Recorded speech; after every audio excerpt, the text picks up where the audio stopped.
I'm filming this at 11 o'clock at night. The only reason why is because I love you guys, you ungrateful little shits. All right, let's go. Let's do it. All this fancy ass bullshit that I see on YouTube, I don't have time for that. I work full time and I don't get paid enough to eat out every day. And when I do eat out, they always give me a piss poor serving size of shit food packed with cheap calories. So here's my channel. I cook things that are easy, cheap, bold, and healthier than what you can find outside. My name is Chi, and I'm a bad chef. Almost every sauce or stew starts out with a flavor base constructed from a holy trinity of chopped vegetables. So today, what we're going to make is a low and slow stew that starts off with something called a mirepoix. It sounds fancy, but it really isn't. Mirepoix is just a French-ass word for onions, celery, and carrots. In Italian, it's soffritto, and these three ingredients make the base of a lot of common sauces. It's such a cornerstone because the steps are pretty much the same for any sort of stew. It's cook down the mirepoix, sear some protein, add in some stock. That's basically it. That's the 3 steps. These 3 vegetables are so versatile. If you want like a beef and Guinness stew, just add some beef and some Guinness to it. If you want a vegetable stew, you can add some vegetable stock, potatoes, and mushrooms to it.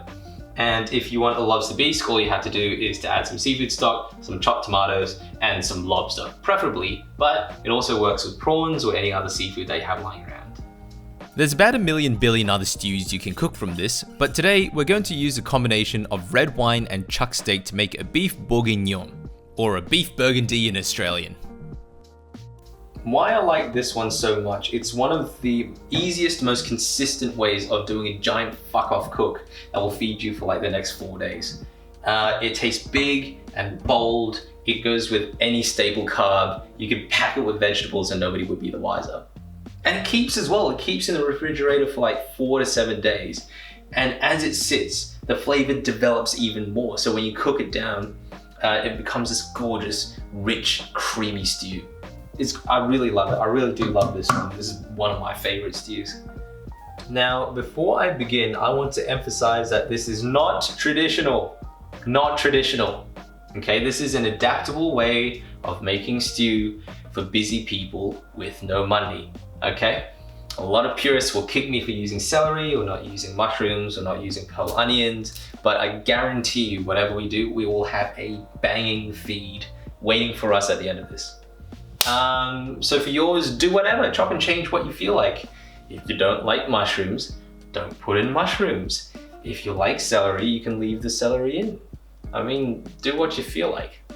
Because at the end of the day, you're going to be the one eating this. So you should trust yourself on the subject of what you like. All right, you ready? Let's go. Let's go. Let's go and make some food. To start, let's make the mirepoix. Get some onions, celery, and carrots. Traditionally, you're supposed to do it in a 2-1-1 ratio, but honestly, it doesn't really matter that much. Just put in however much you want. For me, I used 2 big onions, 2 stalks of celery topped and tailed, and 2 large carrots. Also, traditionally, you're supposed to dice them, but in honesty, cut them however. Nobody's judging, and it all stews down anyway. I'm also going to add a few cloves of garlic too. We're going to start cooking down the veg first because we can prep the beef during that time. So to do that, melt a generous amount of butter in a tablespoon of canola oil, then dump the onion in. Sweat it down for a little bit, then chuck in the garlic. Once the onions start looking a little bit more translucent, bung in the carrots and celery as well. What we want to do here is to cook off some of the water and not so much fry it until it gets crispy. By lifting the water, it'll intensify the flavor, so cook the veg until it looks like it's relaxed in a sauna. Then, get some form of smoked pork.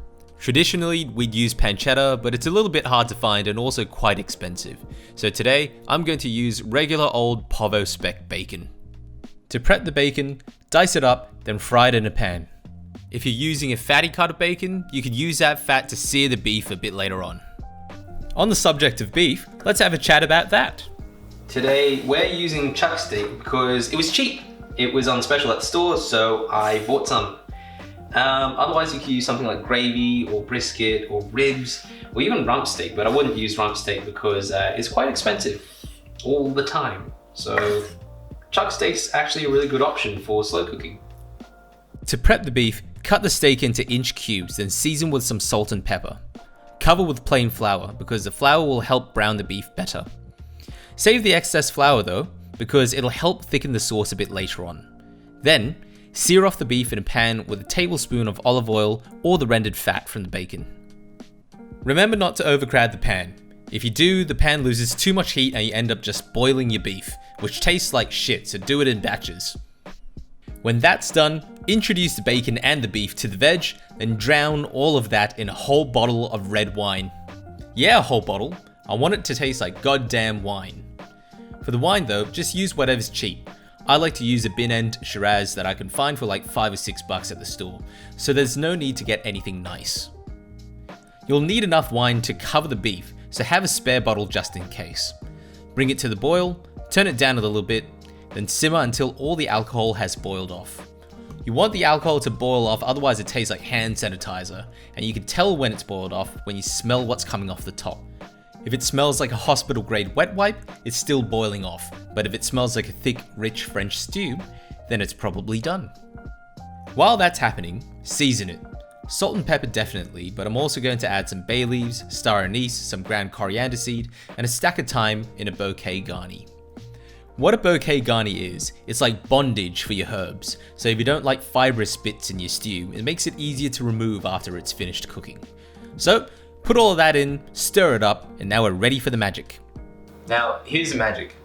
If you don't have a slow cooker, but you have oven-proof pots, you can just chuck the whole thing into the hot box for anywhere between 4 to 12 hours, preferably 8, which is perfect because that's the length of a working day. For temperatures, anywhere between 85 and 95 degrees will do. And I really like this method. This method is great because the margins of error are so lenient. Like you just leave it in for an extra hour and all it'll do is to cook down further and get even tastier. I mean, mind you, I wouldn't leave it too much past 12 hours because the meat tends to dry out a little bit on the inside. But aside from that, super easy way to do a slow cook. Now I hear say, oh gee, isn't it dangerous to leave your oven running over the entire day or overnight?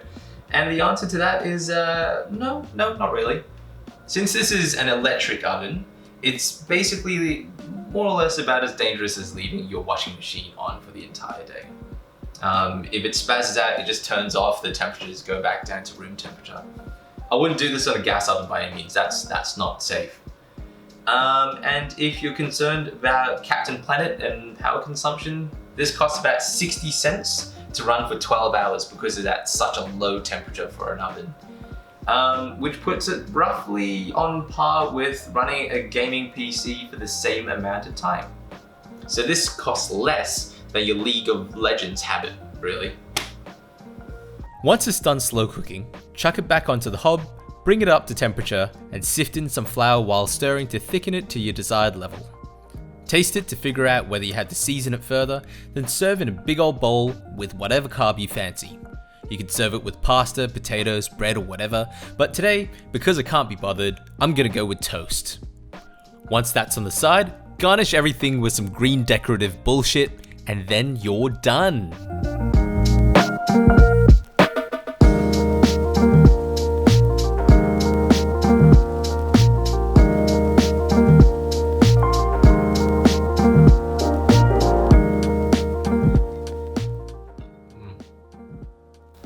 Now that I've had a little time to collect myself, this is just insane. I mean, if you look at the meat, it just falls apart under any sign of pressure. I mean, look at that.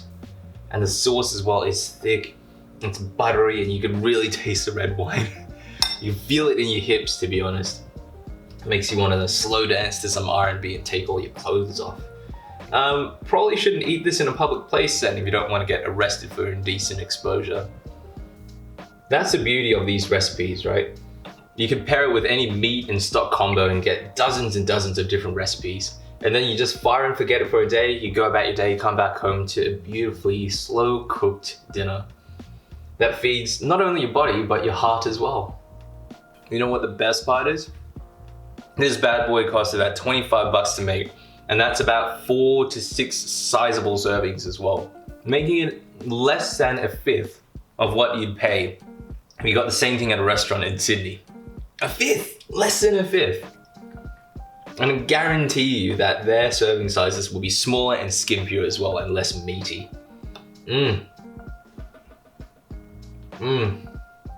My God. So there you have it. 12-hour, slow-cooked beef burgundy. Done. Ride with the mob, alhamdulillah. Check in with me, and do your job. Erg is the name, then Baller did the chain. Tono for the watch, Prezi plain Jane. Ruki and Bikini chain, rest in peace to my superior. Hermes Linka feed the village in Liberia. TMZ taking pictures causing my hysteria. Mama see me all BP and start tearing up. I'ma start killing niggas, how you get that track? I attended Harlem picnics where you risk your life. Uncle used to skim